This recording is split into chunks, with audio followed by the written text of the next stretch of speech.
Bollywood cafe आज explain कर रहा है एक साइकोलॉजिकल ड्रामा मूवी। इस मूवी में एक मिडिल एज आदमी को उससे आधी उम्र की लड़की से प्यार हो जाता है और इस फॉरबिडन लव के डिजास्टरस कंसिक्वेंसेस क्या होते हैं देखेंगे हम इस मूवी में। साउथ अफ्रीका के कोस्टल रीजन के एक रिमोट विलेज के बीच के किनारे पर एक आदमी टहल रहा होता है। तभी वो देखता है कि 3 लोग वहाँ पे नहा रहे होते हैं। उसमें से एक लड़की पर उसकी नजर जाती है। वो लड़की नहाते हुए इस आदमी को देख लेती है। थोड़ी देर इस आदमी को ये लड़की अजीब सी निगाहों से देखती है और फिर अचानक ही वो पानी के अंदर डुबकी लगा देती है और ये आदमी यहाँ से चला जाता है। अगले दिन सुबह ये आदमी जब अपने घर के बाहर टहल रहा था तो वो किसी लड़की के रोने की आवाज सुनता है। वो आवाज सुन के इस घर के पास में आता है तो वो देखता है कि बोट के अंदर कंबल ओढ़े एक लड़की रो रही होती है। वो उसको आवाज लगाता है तो एक लड़की बाहर निकलती है। वो देखता है कि ये वही लड़की है जिसको बीच पे कल उसने देखा था। ये आदमी जिसका नाम जॉन होता है पूछता है कि तुम्हारी आंख लाल कैसे है, तुम्हें किसने हिट किया है।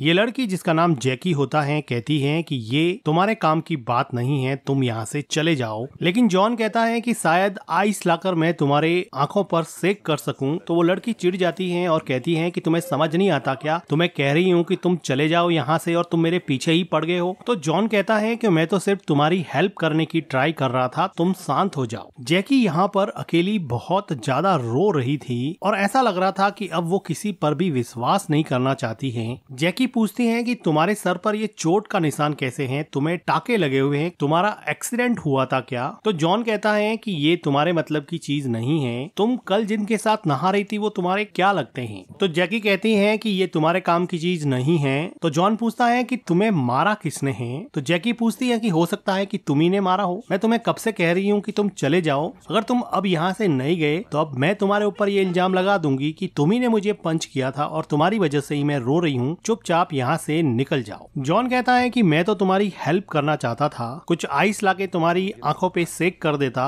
तुम्हारी आंखें ठीक हो जाती। हो सकता है तुम्हें पैसों की जरूरत हो, मैं तुम्हें कुछ पैसे दे सकता हूँ। तो जैकी उसको कहती है कि अगर देना ही है तो मुझे पास की दुकान से वाइन की बोतल लाके दे दो और $500 भी मुझे दे देना, मैं यहीं पे रहूंगी, नहीं तो मैं शोर मचाऊंगी कि तुमने मुझे पंच किया और तुमने मुझे अब्यूज किया। चुपचाप जो मैं कहती हूँ वो तुम कर दो। डर के मारे जॉन वहाँ से वाइन शॉप में जाता है और वाइन बाई करता है और वापस जब वो जैकी के पास आता है तो जैकी उसको वहाँ पे नहीं मिलती है। वो जब अपने घर पे जाता है तो वो देखता है कि उसके घर के बाहर जैकी की कैप लटकी हुई है। वो आसपास देखता है लेकिन जैकी उसको वहाँ पे नहीं मिलती है। अगले दिन सुबह जॉन एक लड़की का स्विम सूट देख के अपनी टीनेज डॉटर को याद करने लगा है जो अब इस दुनिया में नहीं है और वो इस लड़की को अपनी डॉटर के रूप में इमेजिन करके बहुत खुश हो रहा होता है। वो शाम को इसी बीच पे बैठा बैठा अपनी फैमिली को याद कर रहा होता है। तभी वो देखता है कि वो लड़की जैकी अपने फादर और अपने ब्रदर के साथ कहीं जा रही होती है। तो जॉन उसको पूछता है कि तुम्हारी आंख की चोट ठीक हुई या नहीं, तुम ठीक तो हो ना।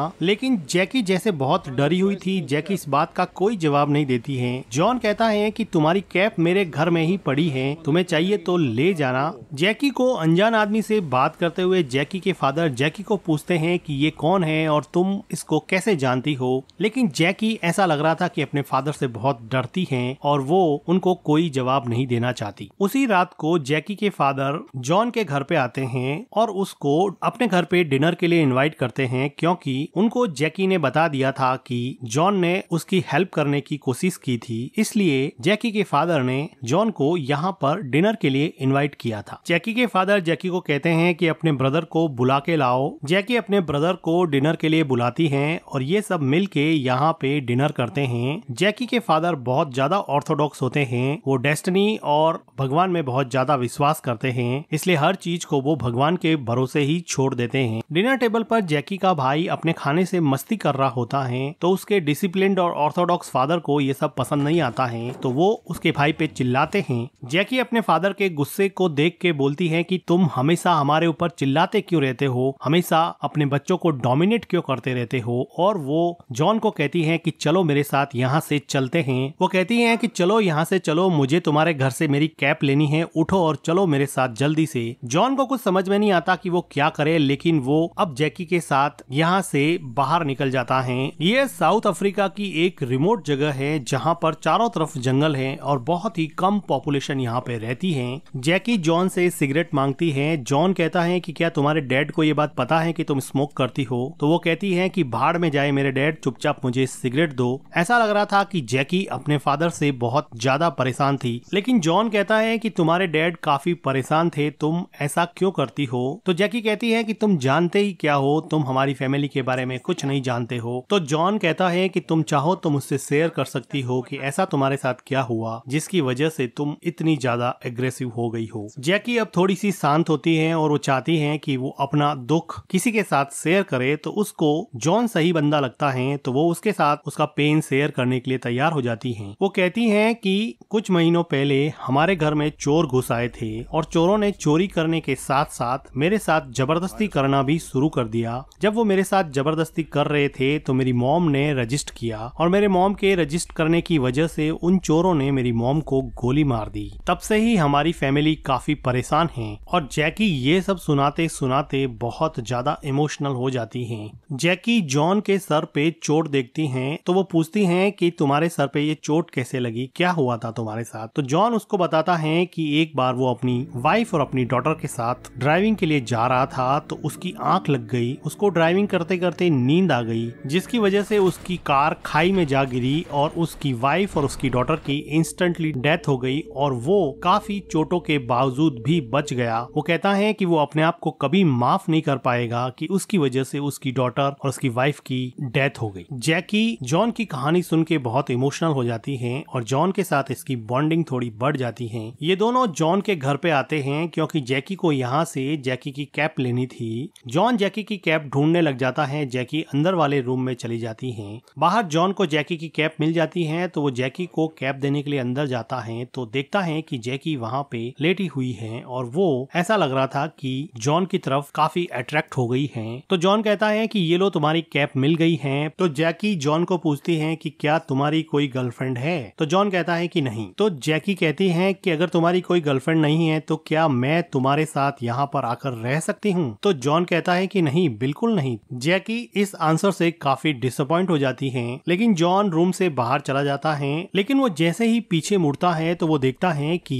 जैकी अपने सारे कपड़े उतार कर उसके सामने खड़ी हो गई है, क्योंकि जैकी अब उससे काफी ज्यादा अट्रैक्ट हो चुकी थी। लेकिन जॉन को जैकी को इस हालत में देख के बहुत बड़ा शॉक लगा और वो जैकी को एक कंबल देता है। जैकी इस बात से काफी डिसअपॉइंट हो जाती है। जैकी कहती है कि तुम मुझे हाथ इसलिए नहीं लगाना चाहते हो क्योंकि मेरे साथ रेप हुआ है, मेरे साथ जबरदस्ती हुई है, इसलिए तुम मुझे हाथ नहीं लगाना चाहते हो ना। जैकी इस बात पे रोने लगती है और वो कहती है कि तुम्हें पता है कि उस दिन मैं बोट में बैठी बैठी रो रही थी, मुझे आंख पे किसी ने पंच कर दिया था। वो मेरे डैडी थे, मेरे डैड ने ही मुझे पंच किया है। मेरे डैड काफी अब्यूजिव है और बहुत बार मुझे मारते भी हैं। इस बात पे जॉन को जैकी पे काफी तरस आता है क्योंकि वो ऑलरेडी उन रॉबर्ट्स की जबरदस्ती का शिकार थी, जिसकी वजह से वो ऑलरेडी टूट चुकी थी। वो जैकी को जाकर हग करके उसको कंसोल करने की कोशिश करता है। तो जैकी को ऐसा लगा कि अब जॉन मान गया है, तो वो फिर जॉन को किस करने लग जाती है। लेकिन जॉन उसको रोकता है और उसको कपड़े पहना के अपने घर जाने के लिए कहता है। जैकी पहले तो जाना नहीं चाहती, लेकिन इंसिस्ट करने पर जैकी को जॉन के घर से जाना ही पड़ता है। अगले दिन जैकी अपनी मेड को लेके जॉन के घर पे आती है और जॉन से उसके बिहेवियर के लिए सॉरी बोलती है। थोड़ी देर बाद में मेड वहाँ से चली जाती है। तो जैकी जॉन को कहती है कि मैं कल के लिए बहुत शर्मिंदा हूँ, प्लीज मुझे माफ कर दो, मैं ऐसा फिर कभी नहीं करूंगी। तो जॉन जैकी को माफ कर देता है। तो जैकी कहती है कि चलो हाइकिंग पे चलते हैं, यहाँ पर बहुत अच्छी हाइकिंग साइट है। अब ये दोनों हाइकिंग के लिए निकल जाते हैं। जैकी अपने पास्ट में हुई जबरदस्ती की वजह से परेशान थी और जॉन अपनी फैमिली के साथ हुए एक्सीडेंट की वजह से परेशान था। ये दोनों अकेले मन ही मन बहुत दुखी थे। इनका दुख दर्द बांटने के लिए इनके पास कोई भी नहीं था। तो इस सुनसान से जंगल में इन दोनों को एक दूसरे का सहारा मिल गया। तभी वहाँ इसी रोड पर एक इस गांव का पुलिस वाला आता है और वो जैकी को पूछता है कि ये आदमी तुम्हारे साथ कैसे है, क्या तुम इसको जानती हो? तो जैकी कहती है कि हाँ मैं जानती हूँ, ये मेरे डैड का फ्रेंड है। तो वो पुलिस वाला थोड़ा कंफर्टेबल हो जाता है और कहता है कि ध्यान रखना। जॉन और जैकी दोनों हाइकिंग साइट पे जाते हैं। जॉन की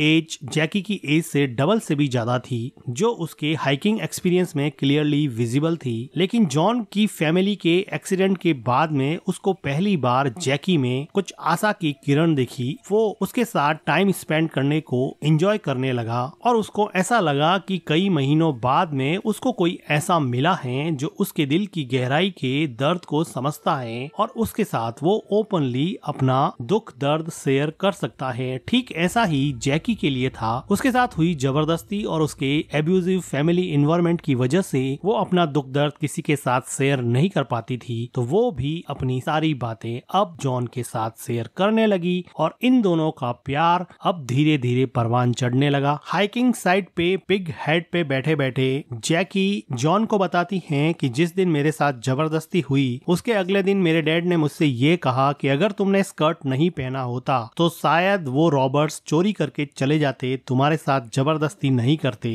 और ना ही वो तुम्हारी मॉम पर गोली चलाते। जैकी कहती है कि मेरे फादर बहुत ही कंजर्वेटिव और ऑर्थोडॉक्स टाइप के हैं, वो वेस्टर्न कल्चर को बिल्कुल भी सपोर्ट नहीं करते हैं, जबकि मैं एक ओपन माइंडेड और प्रोग्रेसिव माइंड की लड़की हूँ जो जिंदगी में आगे बढ़ना चाहती है। मैं भी शहर जाके कुछ करना चाहती हूँ, क्या तुम मुझे अपने साथ शहर ले चलोगे क्या? और जैकी काफी इमोशनल हो जाती है तो जॉन उसको यहाँ पे कंसोल करता है। अब जैकी यहाँ पे जॉन के साथ थोड़ा रोमांस करने लग जाती है तो जॉन कहता है कि हमें यहाँ से चलना चाहिए और ये दोनों मिलके वापस अपने घर की तरफ निकल जाते हैं। साउथ अफ्रीका के इस लस ग्रीन डेंस फॉरेस्ट में ये दोनों जब घर की तरफ जा रहे थे तो जैकी और जॉन दोनों एक दूसरे की तरफ अट्रैक्ट हुए और यहाँ पे वो दोनों इंटीमेट होने लगते हैं। लेकिन इस सुनसान से जंगल में पास में ही जैकी के फादर और उसका ब्रदर बोटिंग कर रहे थे, जिसकी आवाज सुन के जैकी और जॉन यहाँ से अपने राज खुलने के डर से भागने लगते हैं। जॉन घर पे आके अपना सामान पैक करने लगता है। उसको पता था कि आज नहीं तो कल उसका राज खुल ही जाएगा, उसको जल्दी से जल्दी यहाँ से सिटी में चले जाना चाहिए। लेकिन वो देखता है कि उसके घर के बाहर जैकी का फादर आके खड़ा हो गया है। उसको लगा कि राज खुल गया, लेकिन जैकी का फादर कहता है कि आज की रात तुम हमारे साथ डिनर करो, फिर कल सुबह निकल जाना। तो वो खुशी से उसके साथ डिनर करने चला जाता है। अब ये सब लोग डिनर कर रहे होते हैं तो जॉन बताता है कि वो कल यहाँ से जाने वाला है, तो जैकी उसको शेड्यूस करने में लग जाती है और डिनर टेबल के नीचे पैर से जॉन के पैर को टच करती हैं और उसको अपनी तरफ अट्रैक्ट करके यहाँ से नहीं जाने के लिए मजबूर करने लगती हैं। लेकिन जॉन कहता है कि मैं तो कल पोर्ट एलिजाबेथ से डरबन के लिए निकल जाऊंगा। जैकी कहती है कि डरबन जाके क्या करोगे, दूसरी शादी करने वाले हो क्या? तुम किसी इंटरनेट साइट पे जाके कोई प्रिटी सी वाइफ ढूंढ लो, लेकिन हाँ तुम्हें अपना फेस छुपाना पड़ेगा, तुम्हें अपना स्कार कोई कैप लगा के छुपाना पड़ेगा। और वो फ्रस्ट्रेशन के मारे जॉन को टीज करने लगती है कि तुम बहुत ही ओल्ड और भद्दे दिखते हो, तुम्हें कोई पसंद नहीं करेगी, और वो अपना वैल्यू उसको जताने की कोशिश करती है। जैकी के इस बिहेवियर की वजह से जैकी के डैड जॉन से माफी मांगते हैं, लेकिन जैकी जॉन के जाने से मनी मन बहुत दुखी होती है। फिर जॉन वहाँ से चला जाता है। अगले दिन अर्ली मॉर्निंग जॉन के घर पे जैकी आती है, क्योंकि जैकी से अब बिल्कुल भी कंट्रोल नहीं हो रहा था। उसने डिनर टेबल पर जॉन के साथ अपना रोमांस जता ही लिया था। अब जॉन भी चाहता था कि अब वो वैसे भी जा रहा है तो वो जैकी के साथ जाके यहाँ पे रोमांटिक होता है और ये दोनों मिलके यहाँ पे इंटीमेट होते हैं। घर के बाहर से इन दोनों को इंटीमेट होते हुए ऐसा लग रहा था कि कोई देख रहा था, और ये देखने वाला था जैकी के घर की मैड, जो अब जॉन के घर पे आ गई है और जैकी को आवाज लगाती है। जैकी दौड़कर नीचे जाती है तो जॉन भी ऊपर से देखता है कि सच में मैड ही आई होती है। वो मैड जॉन को अजीब नजरों से देख रही थी कि अब जैकी के डैड को जब ये बात पता चलेगी तो जॉन का क्या हाल होगा। जॉन और जैकी इस बात से काफी डर जाते हैं। जॉन फटाफट अपना बैग पैक करता है और यहाँ से डरबन के लिए रवाना होने लगता है, लेकिन तभी वो देखता है कि जैकी का डैड उसके घर पे आया है। जैकी का डैड उसको बताता है कि उसका बेटा साइमन कहीं चला गया है और वो कहता है कि प्लीज उसको ढूंढने में मेरी मदद करो, तुम 1-2 दिन बाद में चले जाना, मेरे बेटे को ढूंढना जरूरी है। जॉन को भी ये बात ठीक लगती है। वो जैकी के भाई को ढूंढने में लग जाता है। काफी देर ढूंढने के बाद में भी जैकी का भाई यहाँ नहीं मिलता है। जैकी यहाँ पर अलग अलग जगह पे मिसिंग के पोस्टर लगा रही थी और अपने भाई के खो जाने की वजह से काफी दुखी लग रही थी। अगले दिन इस गांव का पुलिस वाला रास्ते में जॉन को पिक करता है और वो कहता है कि तुम और जैकी काफी अच्छे फ्रेंड होना, मैं जैकी को बहुत पसंद करता हूँ, मेरी शादी की बात तुम जैकी से करोगे क्या? लेकिन जॉन कहता है कि देखो अभी तो उसका भाई गायब हुआ है, अभी तो मैं ऐसी कोई बात कर नहीं सकता, और वो उसकी कार से नीचे उतर जाता है। बहुत ढूंढने के बाद में भी जैकी का भाई कहीं पर भी नहीं मिलता है। तब ये लोग मान लेते हैं कि शायद जैकी का भाई अपने एब्यूजिव फैमिली इन्वायरमेंट की वजह से कहीं पर भाग गया है और वो शायद अब वापस यहाँ पे कभी नहीं आएगा, जिसकी वजह से जैकी और जैकी के डैड थोड़े ज्यादा परेशान हो जाते हैं। जॉन जैकी के डैड को कहता है कि मैं कल यहाँ से निकलने वाला हूँ। वो देखता है कि जैकी उसी पुलिस वाले के साथ बैठी बैठी वहाँ पे टीवी देख रही होती है। अगले दिन सुबह बीच पर जॉन स्विमिंग करने के लिए जाता है तो वो देखता है कि थोड़ी देर बाद में वहाँ पर जैकी भी आ जाती है। जैकी अपने भाई के खो जाने के बाद में काफी दुखी होती है। स्विम करने के बाद में जॉन जैकी को पूछता है कि तुम यहाँ पे क्यों आई हो, तुम्हें क्या चाहिए? तो जैकी कहती है कि मुझे यहाँ पे नहीं रहना है, तुम मुझे अपने साथ डरबन ले चलो, मैं तुम्हारे साथ रहना चाहती हूँ, मुझे अपने फादर के साथ नहीं रहना है। वो रोते हुए कहती है कि प्लीज मुझे अपने साथ ले चलो। जॉन उसको कुछ जवाब देने ही वाला होता है कि वो देखता है कि वो पुलिस वाला वहाँ पे आ गया है और थोड़ी देर बाद में जैकी के डैड भी वहाँ पे आके खड़े हो गए हैं। जैकी के डैड जब इन दोनों को ऐसी हालत में देखते हैं तो उनका गुस्सा 7वें आसमान पे चला जाता है और ये पुलिस वाला तो वैसे भी जैकी से शादी करना चाहता था, तो वो भी अब जॉन के अगेंस्ट हो जाता है। जॉन हिम्मत करके स्विम करता हुआ किनारे पे पहुँचता है और जैकी के डैड को कहता है कि हम सिर्फ स्विम कर रहे थे, तुम जैसा समझ रहे हो वैसा बिल्कुल भी नहीं है। तो जैकी का डैड कहता है कि अगर तुम्हारी बेटी के साथ भी कोई ऐसा करे तो तुम क्या करोगे? तो जॉन कहता है कि ऐसा कुछ नहीं है, मुझे कपड़े लेने दो। इस बात पे पुलिस वाला गन निकाल देता है और जैकी का डैड एक डंडा उठाता है और डंडे से जॉन के मुंह पे अटैक कर देता है, जिसकी वजह से जॉन को काफी चोट लगती है और अब जॉन जंगल के रास्ते अपने घर की तरफ भागने लगता है। भागते भागते वो घर पहुँचता है। वो देखता है कि उसका गेट खुला हुआ है और सामने एक बबून बैठा हुआ है। तभी जैकी के डैड आ जाते हैं और जॉन और जैकी के डैड में काफी फाइट होती है और ये दोनों एक दूसरे को लड़ते लड़ते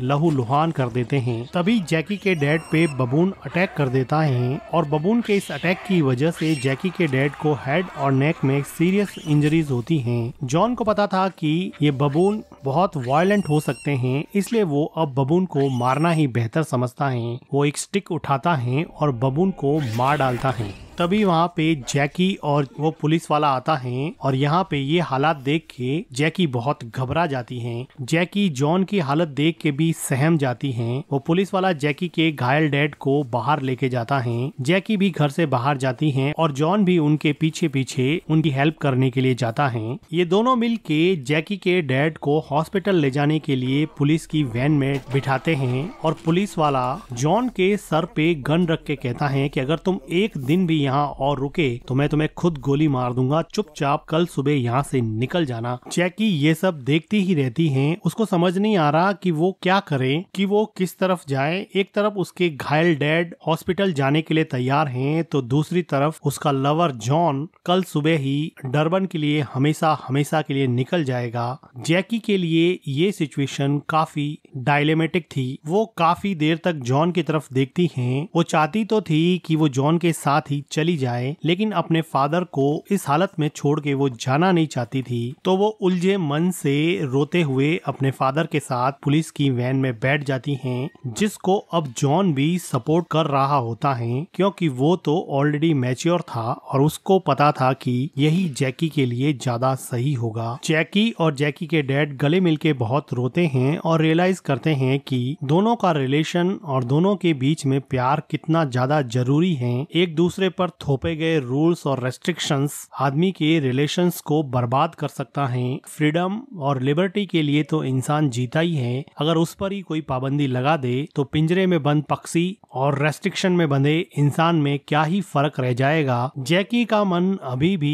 कुछ हद तक जॉन में ही अटका हुआ था। वो जॉन के साथ जाना चाहती थी, जॉन भी यही चाहता था, लेकिन जिंदगी इतनी आसान चॉइस कहाँ देती है। इतनी आसान तो जिंदगी है नहीं। जिंदगी तो एक कांस्टेंट स्ट्रीमिंग पेन है। आप एक सॉल्व करोगे तो दूसरा मिल जाएगा, दूसरा सॉल्व करोगे तो तीसरा मिल जाएगा। और इसी के साथ ये मूवी एंड हो जाती है। मूवी का एक्सप्लेनेशन अगर आपको अच्छा लगा हो तो वीडियो को लाइक कीजिएगा, हमारे चैनल को सब्सक्राइब कीजिएगा and thank you for watching.